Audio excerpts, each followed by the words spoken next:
반갑습니다. 송주준입니다. 어느 정도 잠잠해지는 것 같았던 코로나가 2차 대유행으로 번지면서 상황이 점점 심각해지고 있습니다. 실내에서는 반드시 마스크를 착용하는 것뿐만 아니라 사회적 거리 두기를 통해서 미리 예방하는 것이 절실히 필요한 그런 시점입니다. 오늘 제가 영상을 통해서 얘기를 해보고자 하는 것은 어쩌다가 도대체 대한민국에 2차 대유행이 번지게 되었는가, 그 근본적인 원인이 무엇인가에 대해서 말씀드리고자 합니다. 결론부터 말씀드리면 간단합니다. 현재 지금 2차 대유행이 번지고 있는 가장 근본적인 이유는 딱 한 가지, 문재인 대통령 때문입니다. 조금 더 구체적으로 말씀을 드리면 문재인이라고 하는 한 개인 때문이 아니라 문재인 정부 때문인 것이겠죠. 문재인 정부가 왜 도대체 2차 대유행의 근본적인 원인이 되는 것이냐? 이유가 간단합니다. 문재인 정부는 현실적으로, 과학적으로 이 시점에서 필요한 조치가 무엇인가에 대해서 고민하지 않고 끊임없이 정무적인 판단을 통해 가지고 자신들에게 정치적으로 유리하게 어떻게 상황을 이용할까, 그것만 고민했기 때문에 그렇습니다. 사회적 거리두기를 실천해야 된다, 여러 사람이 한 장소에 모이는 것을 막아야 된다라고 한다면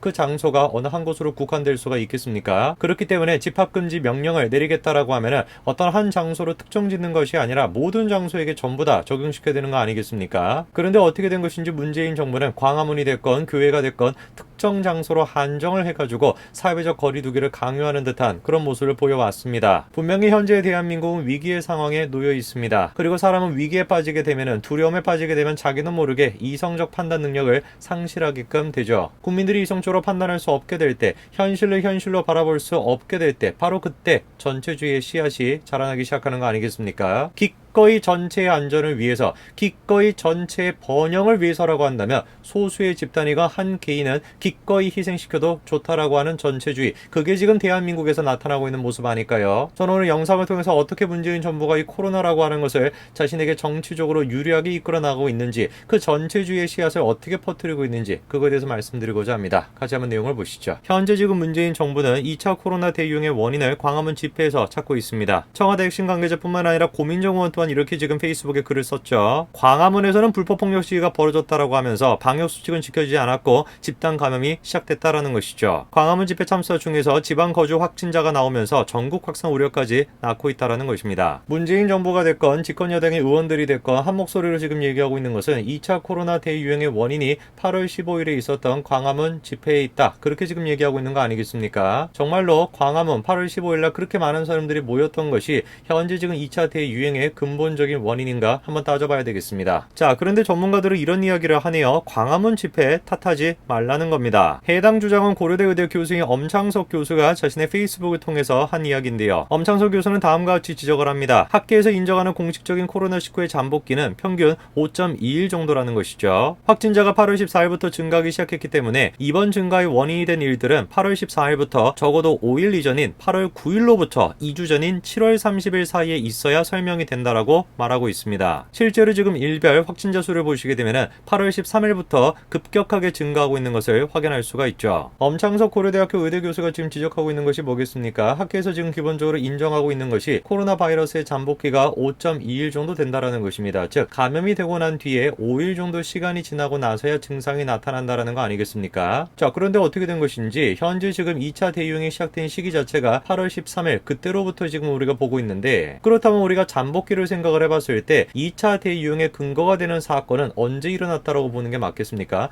8월 13일로부터 좋게 일주일 전쯤에 있었던 사건으로 보는 게 맞다라는 것이죠. 그런데 현재 지금 문재인 정부는 어떻게 주장하고 있습니까? 8월 15일에 광화문 집회에 모인 것, 그것 때문에 지금 2차 대유행이 발생하고 있다, 이렇게 지금 주장하고 있습니다. 전혀 현실적이지 않은 이야기겠고 전혀 과학적이지 않은 얘기인 것이죠. 추민 의원이 다음과 같은 이야기를 하고 있습니다. 버스 75대 리스트를 확보했다라는 것이고 계좌번호를 추적해서 코로나를 검사해야 된다, 이런 주장까지도 지금 합니다. 자신의 페이스북을 통해 가지고 지금 버스 79대에 대한 무슨 리스트가 확보가 됐다라는 것이고 거기에 지금 탑승해 있는 사람들의 계좌번호까지 확인이 됐다라는 식으로 지금 주장하고 있습니다. 기꺼이 지금 이 사람은 그 사람들의 계좌를 추적해야 된다, 이렇게 지금 당당하게 얘기하고 있습니다. 사적 정보가 됐건 사생활이 됐건 그 모든 것들에 대한 고려가 전혀 이루어지지 않는 것이죠. 공포심으로 지금 둘러싸여 있는 그 국민들을 바탕으로 해가지고 이런 생각을 밀어붙이고 있는 거 아니겠습니까? 아니겠습니까? 이런 모습이야말로 바로 전체주의의 시작이 되는 것이겠죠. 실제로 지금 고대 구로병원의 감염내과 교수, 우리나라 최고 전문가입니다. 김우주 교수가 뭐라고 지적을 합니까? 실외의 경우 실내보다 바이러스 전파 가능성이 현저히 낮다라는 것입니다. 15일 집회에는 비까지 왔기 때문에 습도가 높아 바이러스 전염률이 더 떨어진다라는 것이죠. 우리나라 지금 최고 전문가라고 하는 김우주 고려대학교 교수도 마찬가지 지적을 지금 하고 있는 거 아니겠습니까? 심지어 8월 15일 당시에는 비까지 왔기 때문에 습도가 높아가지고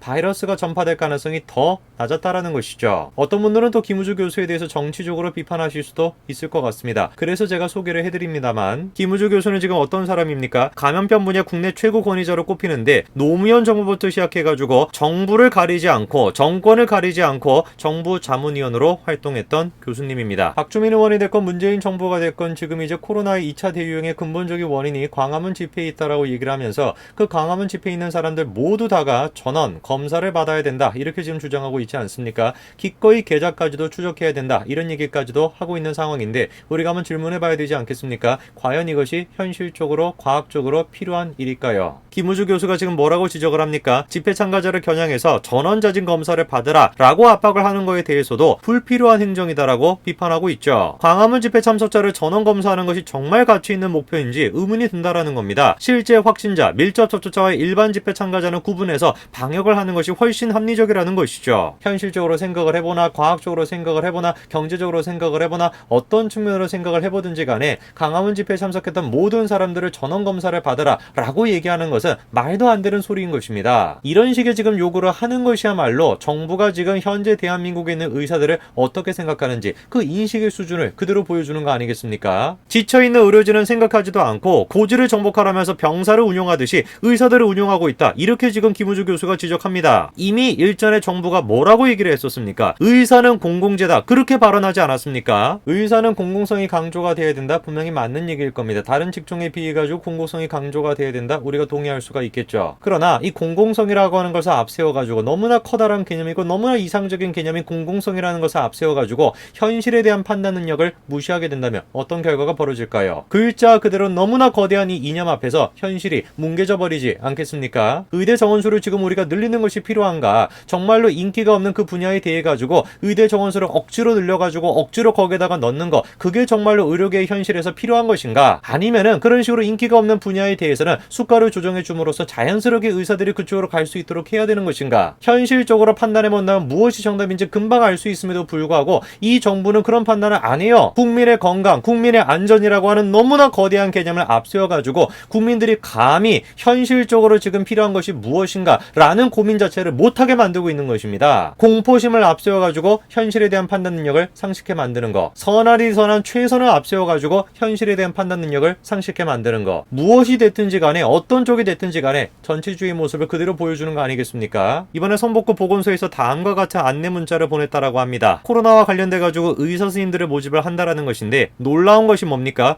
보수가 없다라는 거예요. 의사가 됐건 변호사가 됐건 판사가 됐건 스님이 됐건 수많은 다양한 직종들이 존재합니다. 그 직종 가운데 무엇이 가장 공공성이 강조가 돼야 될까요? 누가 감히 그 기준을 만들어낼 수 있고 누가 감히 그거를 결정할 수 있겠습니까? 집단이 나서가지고 공포심의 근거를 두고 최상이라고 하는 이상의 근거를 둬가지고 현실적 판단은요 완전히 상실한 채 이것이 가장 공공성이 강조가 돼야 된다라고 나서는 순간, 그것이야말로 전체주의 모습인 거 아니겠습니까? 전문가들은 지금 한 목소리로 뭐라고 지적하고 있습니까? 코로나가 재유행하는 것은 광화문 집회가 됐건 정광훈 목사가 됐건 그런 것이 아니라 명백한 누구의 책임이다? 정부의 책임이라는 것입니다. 매번 하나의 집단을 싸잡아 매장하는 걸로 상황을 마무리하고 방역 시스템에 어떤 문제가 있었는지 제대로 진단하지 않는 것이 반복되는 위기의 근본 원인이라는 것이죠. 코로나가 터졌다라고 한다면 희생자를 만들고, 경제적인 문제가 생겼다라고 한다면 또 희생자를 만들고, 외교적인 문제가 생겼다라고 한다면 또 희생자를 만들고, 계속해가지고 희생자를 만들어 옵니다. 저는 정말로 걱정이 됩니다. 문재인이라고 하는 저 인간 아래에서 대한민국이 지금 운영되고 있는 상황을 보고 있으면 저는 정말로 걱정이 많이 됩니다. 정부가 바로 누구였습니까? 숙박과 여행을 부추겼던 장본인 아니었어요? 쿠폰까지 나눠줬던 사람들 아닙니까? 끊임없이 문재인 정부는 모든 것들을 갖다가 장기적으로 뭔가를 생각하는 것이 아니라 단기적으로 자신의 정부에게 무엇이 이익이 될 수 있을까? 그것만 지금 고민하고 있습니다. 앞으로는 계속해가지고 희생자를 앞세워가지고 감히 국민들이 자신들에게 책임을 돌리지 돌리지 못하게끔 만들어 놓고 뒤로는 그냥 국민들이 좋아할 법한 그런 정책들만 내놓고 있는 거 아니겠습니까? 더 기가 찬 것은